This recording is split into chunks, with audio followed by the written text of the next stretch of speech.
Quando nós vamos falar sobre santidade, qual que é a minha referência para pensar santidade?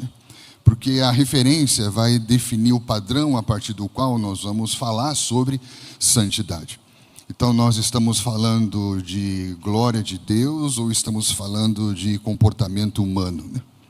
Quando nós falamos de santidade, nós temos que pensar qual é a sua referência de santidade, que vai falar sobre santidade. Ela tem a ver com o padrão estabelecido na natureza santa de Deus ou o comportamento religioso desenvolvido a partir do esforço pessoal. Nós vamos ter que fazer um trabalho de edição. O que é a edição? A edição é quando você tira o que não é para que fique aquilo que é. E entender qual que é o nosso ponto de referência. Tudo que nós fazemos a partir de uma referência. Como que você pode dizer que algo é bom? Quando você tem a referência de algo bom. Para definir o que não é bom, você tem a referência do que é bom. É ou não é?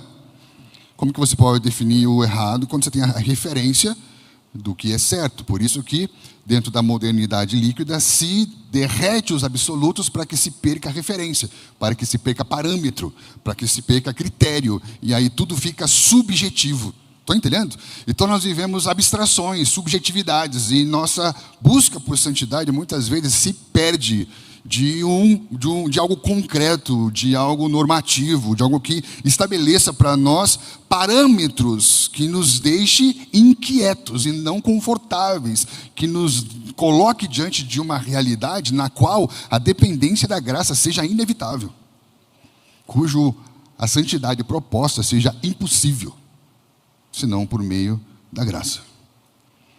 A minha preocupação é que nós estejamos propondo uma santidade possível.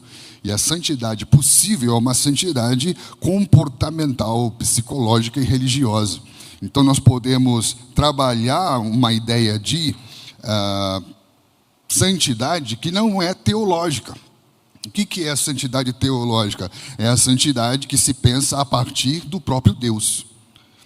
A santidade exterior, baseada em práticas humanas, ela é religiosa. E a santidade baseada no hábito, no poder da prática psicológica, é uma santidade motivacional.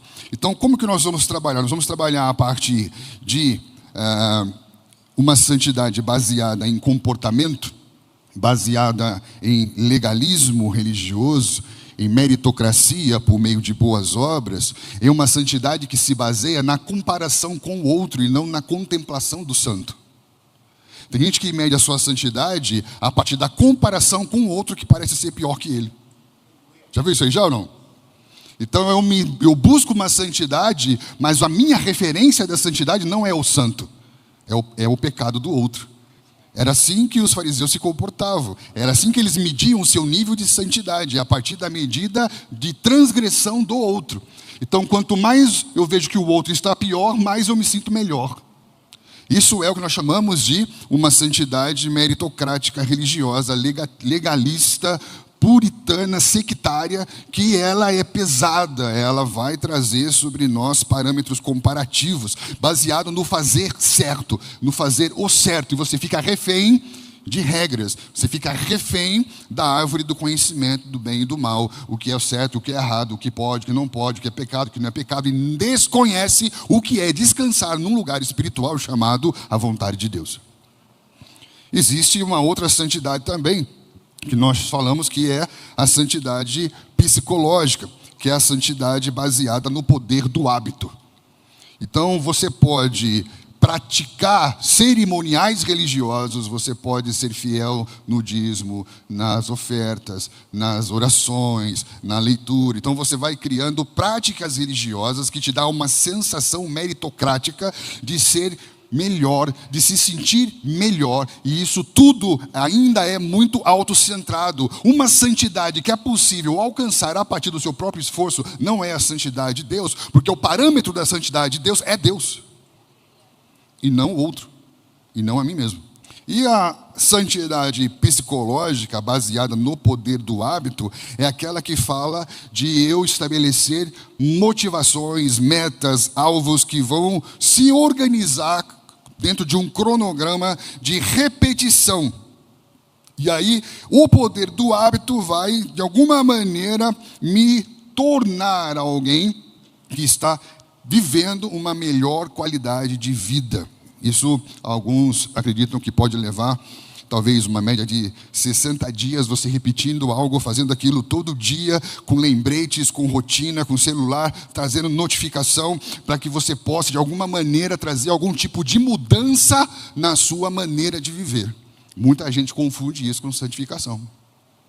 Só que você está trabalhando dentro de uma linguagem neurolinguística. Você está tentando reprogramar o seu cérebro, você está tentando ali reformular a sua vida para que você tenha melhores hábitos, para que você tenha uma melhor qualidade de vida. Isso não é também santificação. Percebe que você pode ir para um caminho religioso, você pode ir para um caminho psicológico. Quando vamos falar sobre santidade, nós temos que propor um caminho teológico. E o caminho teológico é aquele que vai pensar a santificação a partir da revelação do próprio Deus. E aí o parâmetro vai para as alturas, vai para o céu. E aí você não consegue alcançar se você não tem a obra de Cristo redentora e o poder do Espírito que dá testemunho dessa graça que te ensina a viver como Jesus, que é a expressão do Deus que é santo. Tem alguém aí? Esse caminho teológico é o que nós vamos ver que é o único capaz de proporcionar caráter transformado. O caminho religioso, ele vai te estabelecer comportamentos que vai te dar reputação, imagem. Quando Jesus vai ensinar sobre oração, por exemplo, ele vai propor esses 3 caminhos. O comportamental religioso, o psicológico do poder do hábito e o teológico. Já percebeu isso já ou não? Ele vai dizer, se você quer orar para ser visto, muito bem, você é um bom religioso. Todo mundo vai achar que você é santo. Todo mundo vai ter a ideia de uma santidade. Por quê? Porque quando você ora em público e faz questão de orar dos lugares mais altos para que as pessoas vejam você orando. Então é um tipo de santidade baseada no comportamento cerimonial religioso, que não necessariamente expressa a verdade e a essência de quem você é. Estamos juntos? E ele fala também, não ore como o gentil. O que o gentil faz? Fica repetindo. Acha que pelo muito falar, ele vai reprogramando a mente dele, e aí, pelo meu muito esforço, pela minha muita dedicação, pela minha neurolinguística psicológica, eu vou ser uma pessoa melhor e Deus vai gostar de mim. E Deus vai me ouvir. Ele fala, não, quando você for orar, entra no teu quarto, e o teu é a proposta teológica. Não tem a ver com a religião, não tem a ver com quanto você faz em termos de repetição. Tem a ver com quanto você conhece Deus. O que eu quero propor aqui para nós, é uma santidade que ela vai nascer a partir do conhecimento de Deus. Por isso que, quando nós vamos para o texto das Escrituras, você vai lá, por exemplo, para Levíticos, capítulo 11, ele diz, eu sou o Senhor vosso Deus. Eu sou. Estamos juntos?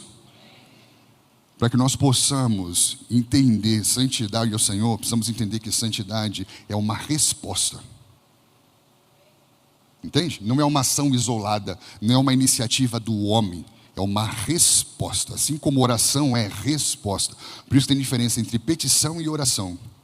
Porque petição é quando você pede a Deus, oração é quando você ouve Deus. E aí você responde ao que ouve. Santidade não é uma iniciativa do homem. Porque quando a santidade é a iniciativa do homem, a referência e o padrão que esse homem tem é ele mesmo. É a religião, é o líder, é o irmão, é o próximo, é o mundo. Estão entendendo? Quando nós tiramos Deus da referência da santidade, os parâmetros caem. E vivemos uma santidade possível que nos deixa mais confortáveis, porque o mundo está tão mal que ser um pouquinho melhor me deixa mais tranquilo. Pegou? E a gente fica mais sossegado, a gente dá uma flexibilizada, relativizar muitas questões, e aí a coisa fica mais possível. Esse é o grande problema, uma santidade possível, por meio da religião ou por meio do poder do hábito. Nós vamos entender que a santidade ao Senhor é impossível, senão pela graça de Deus. É para esse lugar que eu quero ir com os irmãos, Esse lugar que o Senhor está nos constrangendo nesses dias, depois desse tempo que nós estamos buscando santidade ao Senhor. Então ele diz, Sejam santos, eu sou o Senhor vosso Deus. Portanto, vós vos santificareis e sereis santos. Esse é o imperativo, a instrução, o mandamento. Vocês se santificarão e vocês serão santos. A partir de que referência? Porque eu sou o santo. Esse é o caminho teológico da santificação. Então nós não podemos ficar anos falando para os nossos adolescentes, anos para os nossos jovens: você precisa santificar, precisa ser santo, precisa parar de fazer isso, precisa parar de fazer aquilo. Mas você não está dando referência. A referência dele vai ser quem? Vai ser você. Aí é uma santidade possível, uma santidade que não estabelece o verdadeiro parâmetro. Nós estamos condicionando pessoas a irem pelo caminho de uma santidade religiosa. Por quê? Porque ele está entendendo que se eu não fizer aquilo, eu vou ser santo. Então eu sou autolimpante. Estão entendendo? Eu me autossantifico a partir do momento que eu deixo de fazer algo. Isso é religião. Porque a religião tem como objetivo te cobrir. O sangue de Jesus te lava. Então nós precisamos parar de cobrir pessoas. E precisamos entender que essas pessoas são santificadas pela lavagem, pelo sangue de Cristo e a palavra da verdade. É um caminho teológico. Vamos trazer Deus de novo para a conversa. Vamos trazer Deus de novo para esse lugar em que vai estabelecer parâmetro. Então, por exemplo, quem é músico, você pode afinar de ouvido, mas não vai ter a mesma precisão se você bater o diapasão ou se você usar um afinador, porque tem um padrão, cara. Qual é o padrão da sua santidade? Quem é a tua referência da sua santidade? Porque quando eu tiro Deus da referência, fica muito relativo, entendeu? O que é santidade para mim pode não ser santidade para você. O que é errado para você pode não ser para mim. E aí fica muito a minha opinião. Aí fica muito o que eu acho, o que eu penso, o que eu acredito, o que eu experimentei, o que eu vivi. Mas quando você coloca Deus como a referência da santidade, não tem mais a ver com o que eu penso, com o que você pensa, é com o que Ele é. Porque quando Ele fala, sejam santos, porque eu sou santo, Ele não está dizendo, sejam santos como Paulo. Ele não está dizendo, sejam santos como os anjos. Então, seja santos como eu sou. Então, pare de olhar para o outro e olhe para mim. Você vai entender como se deve ser. O parâmetro muda, porque Deus não é um Deus diferente para cada um. Deus é Deus, velho. Porque se o Deus que fala com você é diferente do que Ele fala comigo, o seu Deus pode não ser o meu Deus. Porque nós podemos criar deuses conforme as nossas paixões e os nossos desejos. Você pode ouvir vozes da sua cabeça e achar que é Deus. Porque se as vozes da sua cabeça não são bíblicas, não é Deus. Porque se os ídolos são mudos, de quem é a voz do ídolo que fala comigo? É sua, velho. Por que eu preciso de um ídolo? Porque eu preciso dar voz a alguém que fale para mim, validando o que eu quero fazer. Estão entendendo? Por isso que você muitas vezes estuda mais a escola da serpente do que a escola da Bíblia. Porque a serpente, ela tem doutorado em ensinar você a distorcer o que Deus disse na palavra para fazer, validar o que você quer fazer. Porque a serpente pegou o que Deus disse e fez o homem acreditar que era sobre ele. Não é. A serpente usou a palavra de Deus para fazer o homem acreditar que era sobre ele e não sobre Deus. Tira da referência teológica e coloca na referência antropológica, autocentrada, humanista, psicológica. É sobre você. Se você fizer, você será como Deus. Viva a sua vida. Você tem o direito de ser feliz. Você merece. É a escola da serpente. Esse é o primeiro ponto. Qual é a tua referência? Qual é o padrão?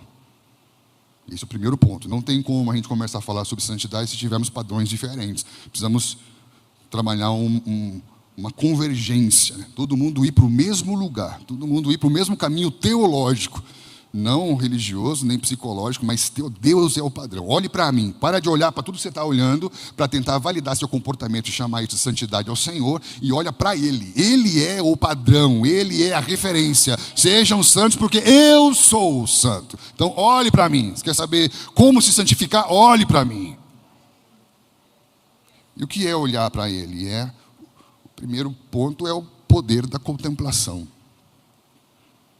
Nós hoje somos tomados pelo poder da utilidade e não pelo poder da contemplação. Tem alguém aí? Quando a visão que você tem de Deus é pequena, o seu nível de santidade é possível, e se ele é possível, ele é superficial e pouco sustentável. Precisamos parar e contemplar. Precisamos corrigir a nossa percepção de Deus.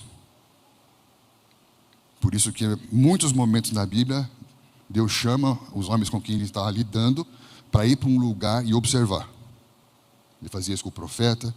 Quando ele vai lidar com homens agitados pela ansiedade de Mateus 6, ele para, olhe para o pássaro, olhe para o lírio, observa. Observa. Por quê? Porque há atributos de Deus e são revelados por meio das coisas criadas. Procure Deus. Ele está dizendo, tira o olho de você e procure Deus, velho. Tira o olho da sua necessidade e procure a percepção da realidade de Deus. Porque nós muitas vezes viemos para esse lugar movidos pela utilidade de Deus e não pela revelação da santidade de Deus. O que me motiva mais é a necessidade do que a minha relação de adoração e de contemplação da sua realidade. E se o que me move é utilidade, nós somos idólatras. Por quê? Porque a idolatria é utilitária. Então, quando eu vou movido a uma divindade pela necessidade de algo, eu não estou interessado no conhecimento do caráter da divindade, apenas sou movido pela necessidade daquilo que eu preciso que a divindade me faça. Então, a idolatria, ela é utilitária. Então, as pessoas tributam aos deuses em troca daquilo que elas esperam dos deuses. Lembra que tinha um Deus da chuva, o Deus da fertilidade, o Deus da guerra, o Deus do amor. Os deuses são nomeados pela utilidade deles. É assim que se move a idolatria. Então, se o que me move é a necessidade, é a utilidade, o meu nível de revelação do caráter santo de Deus, ele é diminuído. Se o nível de revelação da santidade é diminuído, o padrão também é. Estão entendendo? Então, é necessário entender o poder da contemplação para que nós possamos ser desafiados nesse dia em parar tudo, voltar os nossos olhos para Ele. Sejam santos, por quê? Eu sou santo. Então, para que você possa entender o tipo de santidade que tem que ser oferecida a Ele, primeiro você tem que conhecer Ele. Estamos juntos? Muito do que cantamos, muito do que falamos é muito mais movido pela necessidade dele do que pelo conhecimento dele. Se nos tirarem a música e pedirem para que você se levante e fique o tempo que você precisar falando sobre os atributos de Deus, o que temos para falar sobre ele? Você só tem coisas para falar sobre pessoas que você conhece. Quanto mais profunda é a relação que você tem com alguém, mais você tem a falar sobre quanto você admira no caráter desse alguém que você conhece. Agora, se você não conhece esse alguém, você não tem o que falar. Por isso que quando a música cessa, as palavras se calam. Porque não tem. Se ninguém coloca uma palavra na minha boca, parece que eu não tenho o que dizer. Por quê? Porque o meu repertório a respeito do conhecimento dos atributos de Deus parecem ser muito pequenos. E se eu sei pouco sobre o caráter de Deus, é porque eu estou com outros referenciais, outros padrões. Eu estou muito mais preocupado, talvez, em ser aceito pelo meio, pelo contexto religioso, do que pela eternidade por Deus. A santidade, ela é uma resposta à revelação de Deus. Quanto mais eu conheço a Deus, mais eu tenho referência da santidade dele e mais eu vou procurar viver a resposta ao padrão que eu conheço da santidade dele. Então, o imperativo, a ordem, o mandamento nasce do indicativo, ou seja, sejam. Se você tirar Deus do jogo, vira religião. Estão entendendo? Sejam santos. Tirei a referência. Qual que vai ser a minha referência?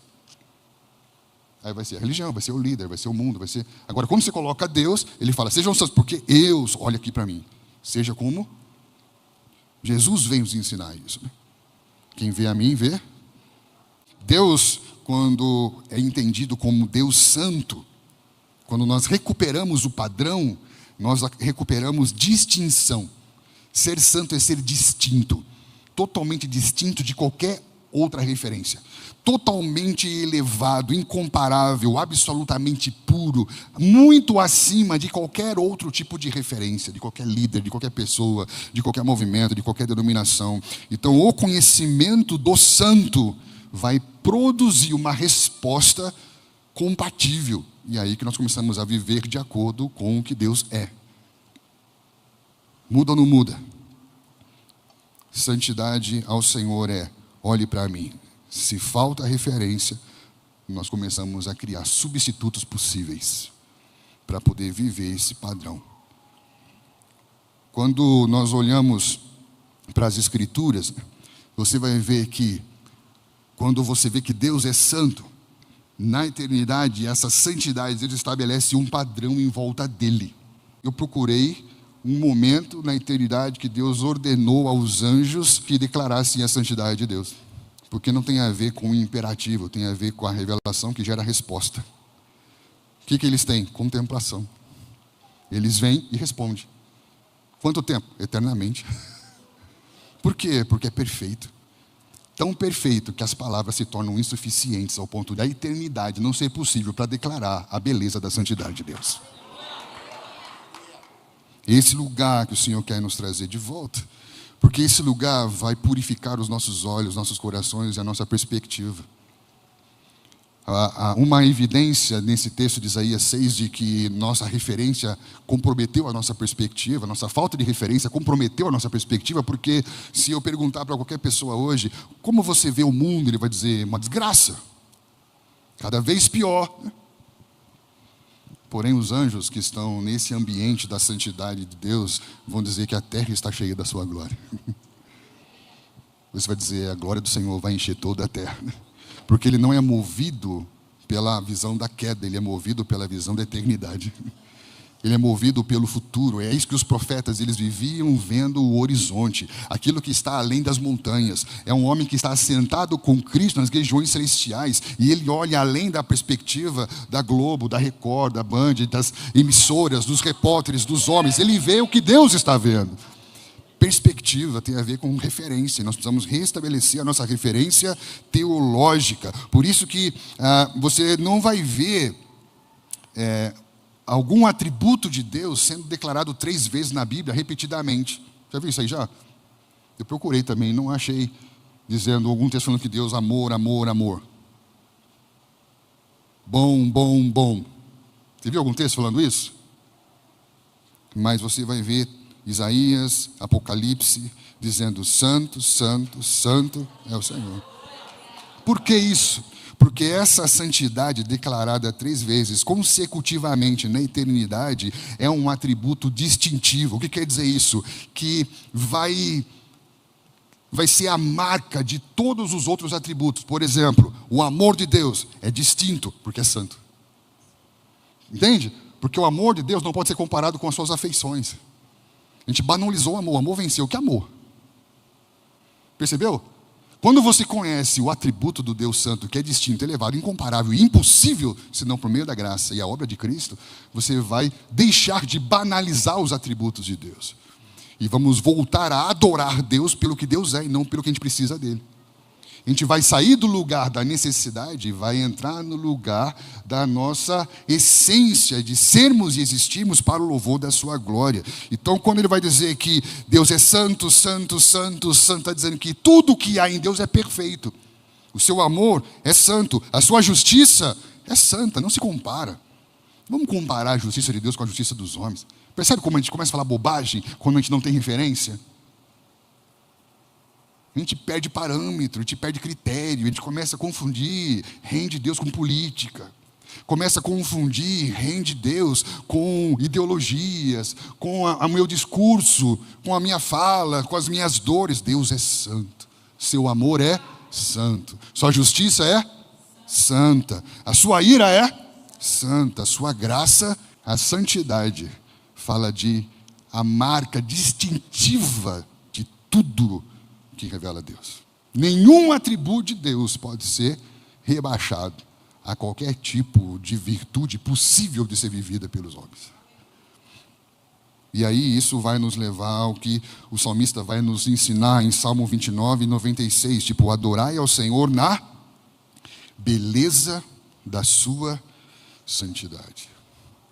Isso está em Salmo 29 e Salmo 96. Eu acho maravilhoso isso, porque ele vai trazer o tópico da beleza. E a beleza, ela vai nos salvar da tirania da utilidade. Por quê? Porque quando você fala da beleza, você está falando de valor e de significado. Como nós nos tornamos pessoas altamente influenciáveis pelo consumo, pelo secularismo, pela política do que só me vale aquilo que me é útil. Já viu isso aí já ou não? Algo só tem valor para mim se é útil. Então não importa se tem valor, se tem significado, importa se aquilo me serve para alguma coisa. Se não me serve para alguma coisa, não tem valor. Então nós começamos a não só descartar coisas, mas descartar pessoas, porque aquelas pessoas já não me servem mais nos meus objetivos. É o utilitarismo doentio que influencia hoje as relações humanas, totalmente descartáveis. Quando você vai para a beleza, você vai ver que não só a teologia, não só a tradição hebraica, mas a própria filosofia vai ensinar que a arte não é para ser usada. A arte é para ser contemplada. A beleza é para ser contemplada. Então a beleza, ela vai de alguma maneira falar sobre o valor e o significado de algo e não a utilidade de algo. Então, quando fala adorar na beleza da sua santidade, está falando do reconhecimento de toda a perfeição, de toda a graça, de tudo aquilo que atribui valor e significado. Por isso que tributai ao Senhor a glória devida ao seu nome. O que é tributar? É responder, é dar aquilo que é proporcional ao valor e significado que Ele tem para mim. Então, o que eu dou para Ele é proporcional ao valor e significado que Ele tem para mim. Se eu não dou nada, ele não tem nenhum valor, porém eu continuo sempre cobrando tudo. O nível de expectativa não corresponde ao nível de oferta. Isso fala de utilitarismo idólatra. Então falta a experiência contemplativa do Deus Santo e da beleza da santidade. A santidade é o ser de Deus, que torna Deus distinto, elevado e incomparável. Estamos juntos?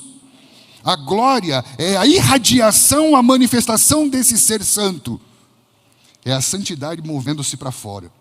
Por isso que a glória, quando fala que a glória de Deus ilumina a eternidade, é que a glória é a irradiação de toda a santidade de Deus. É a soma de todos os seus atributos. É Deus manifestando-se. Por isso que a glória de Deus ilumina a eternidade. Apocalipse fala isso, não há necessidade de sol. Por quê? A glória de Deus ilumina.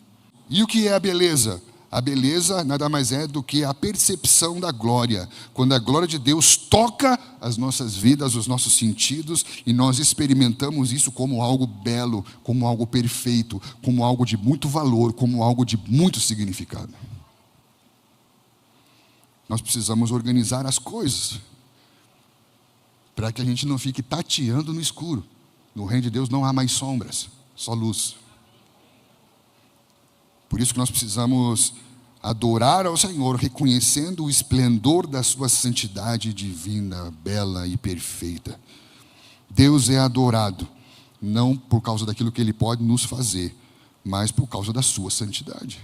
Nós não adoramos para nos sentir melhor, adoramos porque Ele é santo. Será que a sua santidade é condicional ao nível de entrega de Deus para a sua vida? Quem é servo de quem? Quem está de joelhos diante de quem? Por isso que Êxodo 15 vai dizer: quem é como tu entre os deuses? Quem é como tu, glorificado em santidade? Ou seja, ele procurou referência, não tem referência. Porque ele tem a dele. Então, pegou o que Moisés está falando aqui? Ele olhou para a referência das pessoas, dos povos, das nações e disse: não tem ninguém igual. Como que você pode dizer que não há nada igual? Quando você viu o original. Só quando você vê o verdadeiro, você pode dizer aquilo que não é. Então, quando ele tem a referência, ele sabe identificar o que não é. Quem és como tu, dentre todos os deuses? Quem é como o Senhor, glorificado em santidade. Ou seja, que é reconhecido em santidade. Santidade ao Senhor. A santidade ao Senhor é uma resposta. Santidade não nasce, então, da pressão externa religiosa. A santidade não nasce da motivação interna psicológica, mas a santidade nasce da percepção espiritual da glória de Deus. Eu preciso parar tudo e voltar os olhos para o Senhor. Sejam santos porque eu sou. Olhe para mim. Quando Deus volta a ocupar o lugar dele, nós voltamos a ocupar o nosso. Nós nos reencontramos. Há um reposicionamento que nos proporciona verdadeira transformação. Nós saímos desse ciclo de culpa, de peso, de não conseguir nos manter nos nossos posicionamentos e começamos a perceber um trabalhar que acontece por meio de um processo de dentro para fora como uma evidência do fruto do trabalhar do Espírito no nosso interior, a partir da nova vida que temos em Cristo para sermos a imagem e a semelhança do Pai. Começamos a ver as coisas funcionando, né? Por isso que 2 Coríntios 3,18 fala algo maravilhoso. E todos nós com o rosto desvendado, contemplando como que por um espelho a glória do Senhor, somos transformados de glória em glória, de glória em glória, de glória em glória, dia a dia. Quanto mais o vejo, mais reconheço Ele como santo e mais sou tocado por essa santidade, mais respondo com santidade ao Senhor.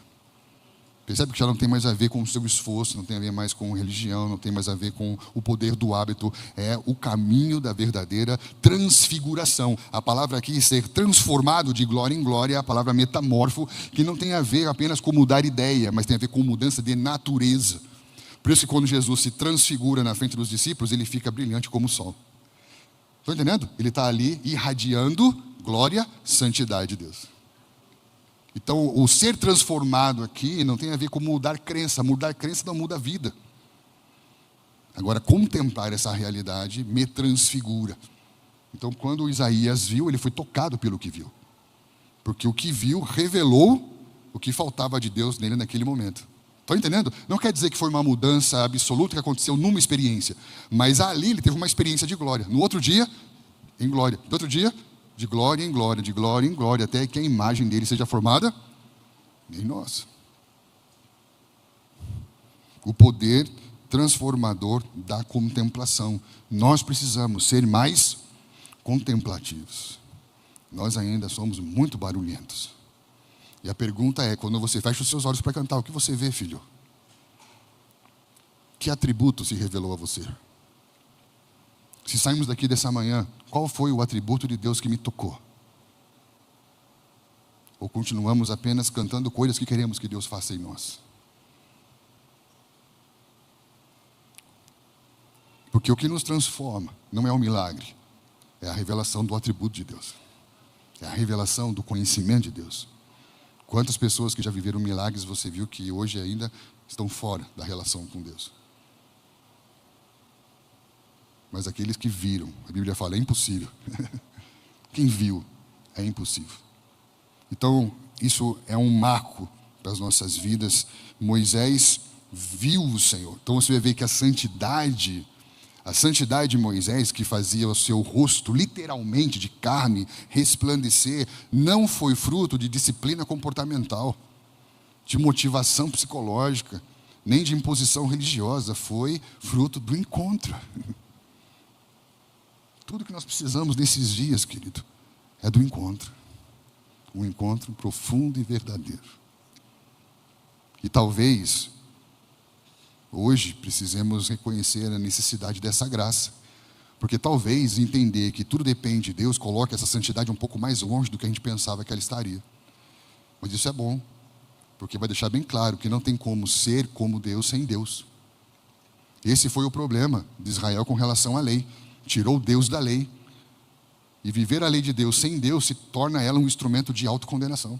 Porque é impossível alcançar o padrão de Deus sem que Deus não me dê condições de fazer isso. Então, quando nós levamos de volta o padrão para Deus, fica aparentemente impossível de ser alcançado. É aí que entra a graça. Estão entendendo, queridos? Isso é bom. Agora, para não precisar da graça, nós baixamos o padrão. Aí colocamos como parâmetro líderes, pessoas, outros modelos, né? Até mesmo o próprio mundo. Porque quanto mais o mundo fica pior, mais você vai se sentindo melhor. A santidade na vida de Moisés nasceu dessa contemplação, que gerou uma exposição para que então vivesse a transformação. Repita comigo: contemplação, exposição, transformação. Então, sem contemplação, nós vamos ainda viver uma santidade possível. É isso que me deixa preocupado. Uma santidade possível, meritocrática, que está baseada em boas obras ou em motivação psicológica. Uma vez que nós temos Deus como parâmetro, eu gostaria que nós pensássemos um próximo ponto, que agora a oração que Jesus vai nos ensinar é: uma vez que você entenda Deus como distinto e Ele seja de volta o nosso parâmetro da santidade, agora a palavra que nos vem é: santificado seja o seu nome. O que Jesus está querendo nos ensinar com santificado seja o teu nome? Aqui não está falando de um pedido para que Deus seja mais santo, mas Ele está dizendo: Pai nosso que estás, Jesus diz que o seu nome seja reconhecido santo. Não tem como falar venha o seu reino se eu primeiro não reconheço que esse reino é totalmente distinto de tudo que a gente possa fazer na terra. Primeira coisa que Jesus vai dizer: não trate o nome de Deus, não trate o caráter de Deus, o reino de Deus de forma comum. Não banalize a sua glória, não minimize, não confunda a contemplação da glória de Deus com as experiências emocionais sensoriais.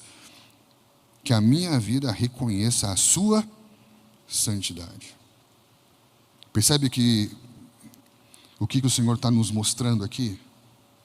A importância de nós respondermos: santificado seja o seu nome. Que todos reconheçam que o seu nome é santo. Porque isso fala da natureza do reino de Deus. Lembra que nós falamos? A santidade, ela vai ser o selo dos atributos de Deus. Então o amor de Deus é santo. A justiça de Deus é. A bondade de Deus é. Tudo é muito elevado e perfeito. Então ele vai dizer que o reino de Deus é santo. Então, para dizer venha o seu reino, eu tenho que entender o selo desse reino que é o nome de Deus, que é santo. O que isso vai gerar em nós? Isso vai gerar em nós uma organização, porque você vai ver que essa revelação do Deus que é santo vai desconstruir a nossa autoestima evangélica elevada. Sabe quando você vê aquela pessoa que tem uma super autoestima, que ela se vê assim tão bela, tão linda, tão maravilhosa, você fala assim: nossa, eu queria ter essa autoestima, né? Já viu gente assim, já não? Às vezes a gente olha para a igreja e fala: nossa, mas que autoestima, né, gente? Como a gente se acha, né? Como a gente acha belo, a gente acha santo, a gente se acha tão bom, né? Para julgar todo mundo, para condenar todo mundo, para falar de todo mundo. Nossa, mas que autoestima, né, gente? Porque quando Isaías viu, Isaías era profeta, messiânico, ele viu o Senhor. A revelação da santidade de Deus, ela vai tratar com a nossa autoestima e trazer uma consciência de indignidade. Consciência de indignidade. Quando nós olhamos para a vida de Paulo, nós não vemos um homem que deixou para trás uma vida transgressora. Entende? Que ele fala, considero como perda. Prossigo para... O que ele deixou para trás?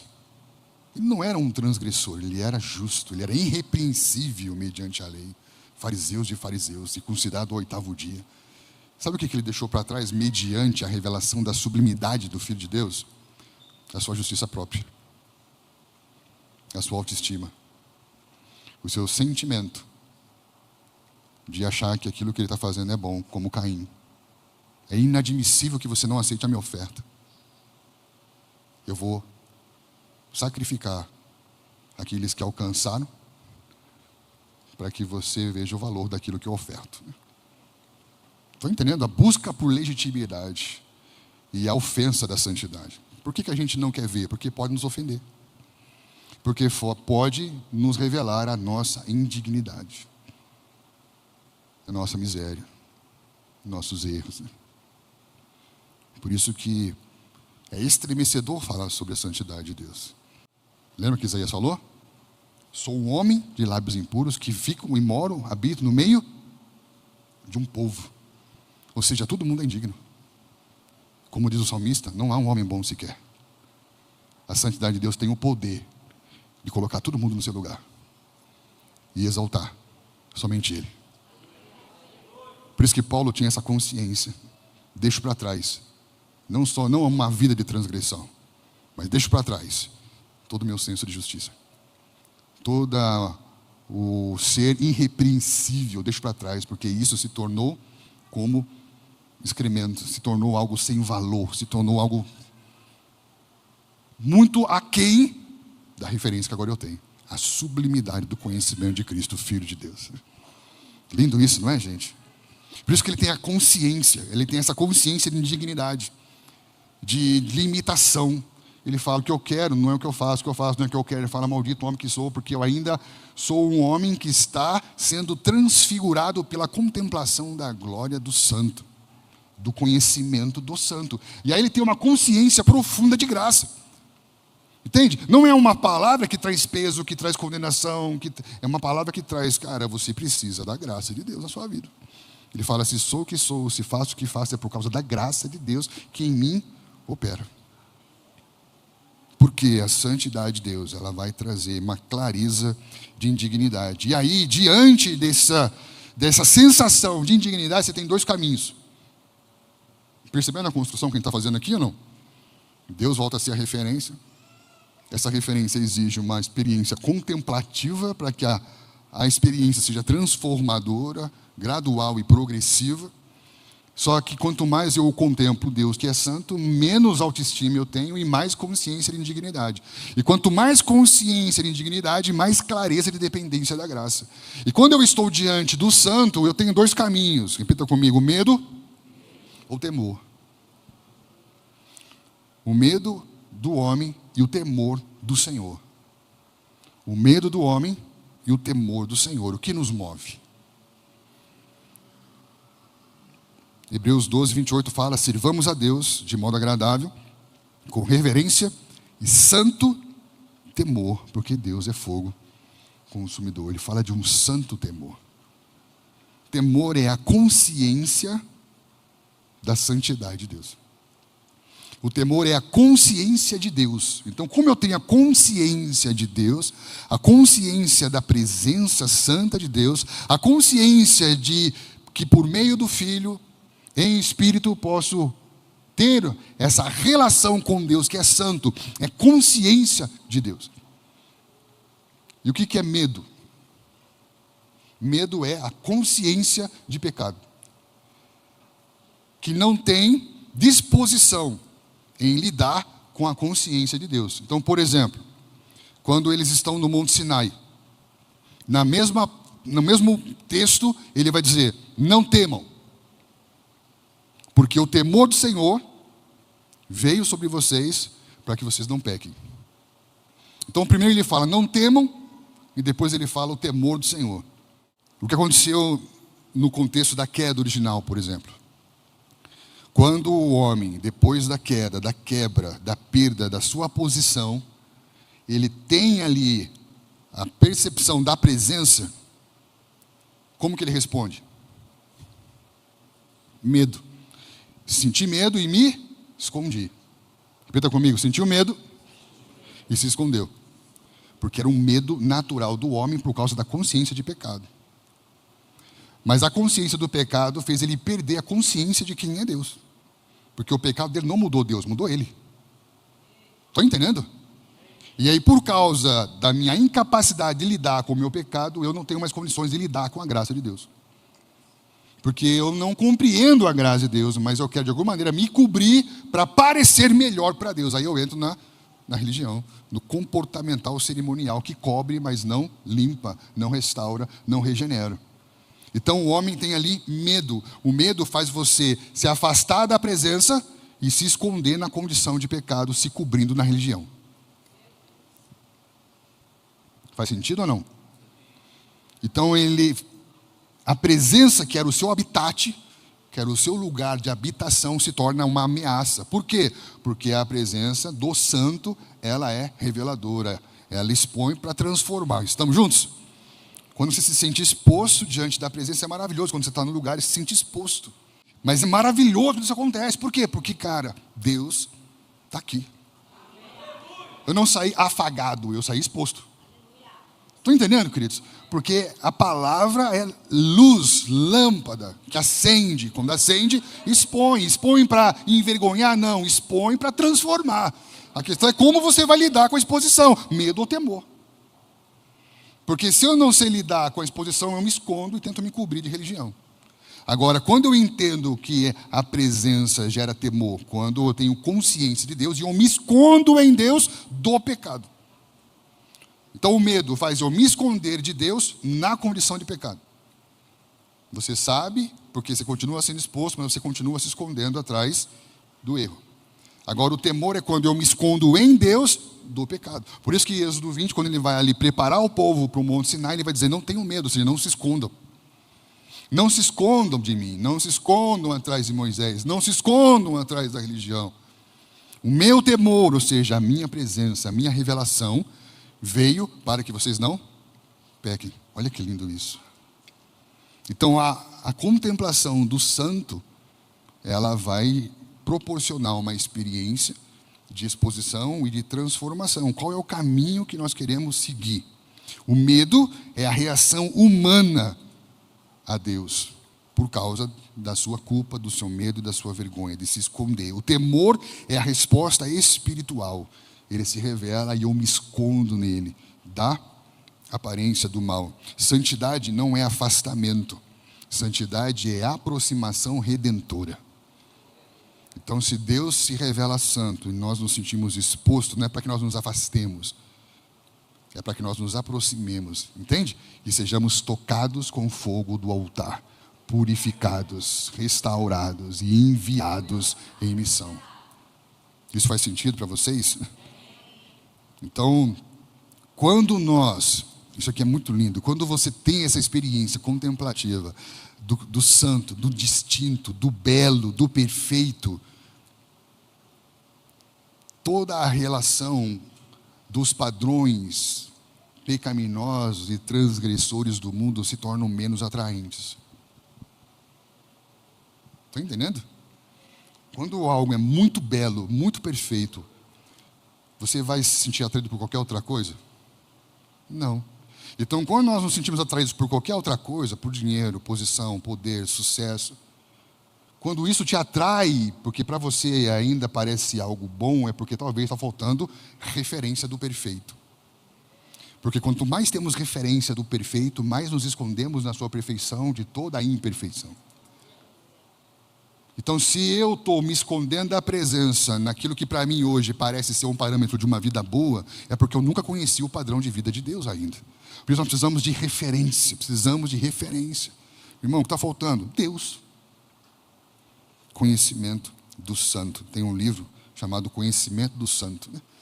Fala sobre os atributos de Deus. Eu recomendo essa leitura para você, para esse ano, porque a adoração sem reverência ao que Ele é uma adoração sem maravilhamento. Entende? Você não quer ser semelhante ao que você não admira. Todos nós aqui temos referência. Quais são? Quem é a tua referência? De belo, de perfeição, de bondade. Nós temos que encontrar um lugar de arrependimento por toda a banalização do santo. O que para mim era lucro, passei a considerar perda por causa de Cristo, para ganhar a Cristo e ser achado nele, não tendo justiça própria. Entende? Falta essa percepção que João Batista tinha. Eu sou só uma voz, cara. Não sou profeta, não sou nada disso que vocês querem que eu seja, eu sou só uma voz. A voz daquele que eu ouvi lá no deserto, clamando. Quando falamos dessa santidade ao Senhor, a partir da revelação dele, nós não estamos abandonando os valores cristãos, né? Nós estamos só repensando a meritocracia religiosa. E estamos propondo a circuncisão do coração, né? Precisamos nos arrepender de nos gloriar dos nossos gestos. Precisamos aprender a nos arrepender das nossas boas obras, sendo base da nossa meritocracia. De nós acharmos que merecemos algo de Deus porque fazemos alguma coisa boa para alguém. Encontrar esse lugar, né, que nos salva de perdermos a vida por tocarmos indevidamente a santidade de Deus. Um menino chamado Uzá estava com a arca da aliança na casa dele. É isso que Deus quer para todos nós. Que o reino de Deus chegue nas nossas casas, né? Nas nossas vidas, né?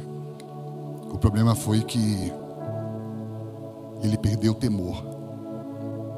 Ele perdeu a consciência da santidade.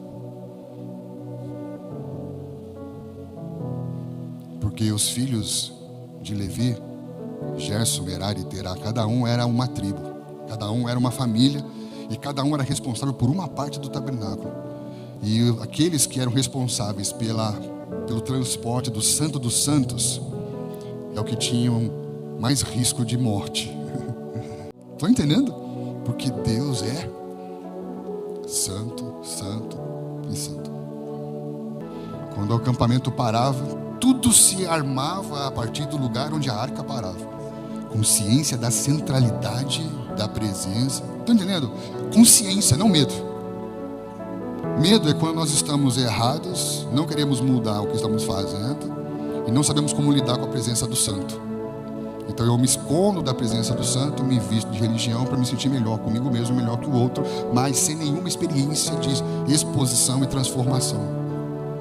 Por isso que usar é um testemunho de um menino que perdeu o temor por banalizar o santo, domesticou o santo, levou o santo para dentro da casa e domesticou Deus. Eu manipulo Deus, eu toco Deus, eu seguro Deus, eu faço o que eu quiser com Deus, né? Não dá não, irmão.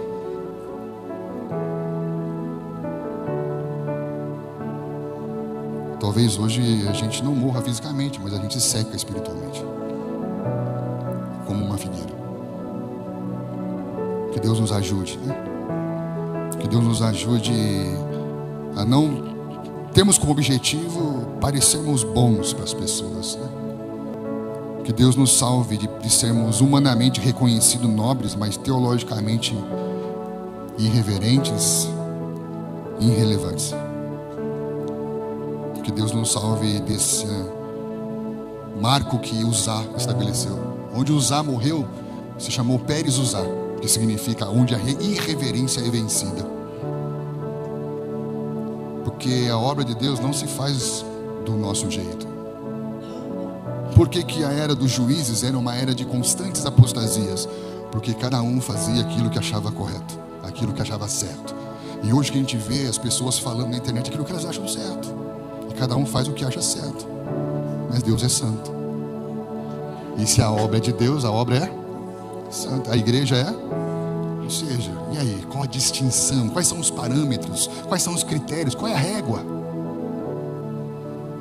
Que Deus nos ajude, que nós precisamos mais do que nunca voltar os nossos olhos para Deus, voltar os nossos corações para Deus.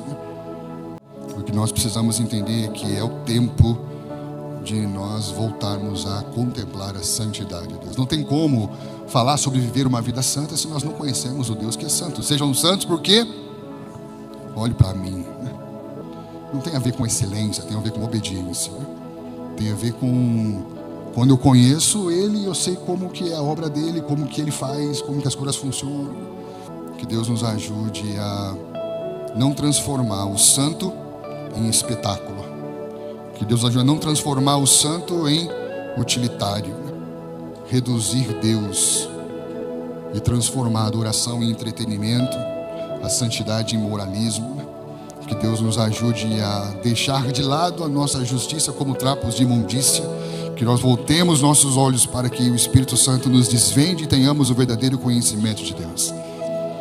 Que quebra estruturas de mérito espiritual, de meritocracia, de religiosidade vazia e que vai trazer para nós uma reverente submissão.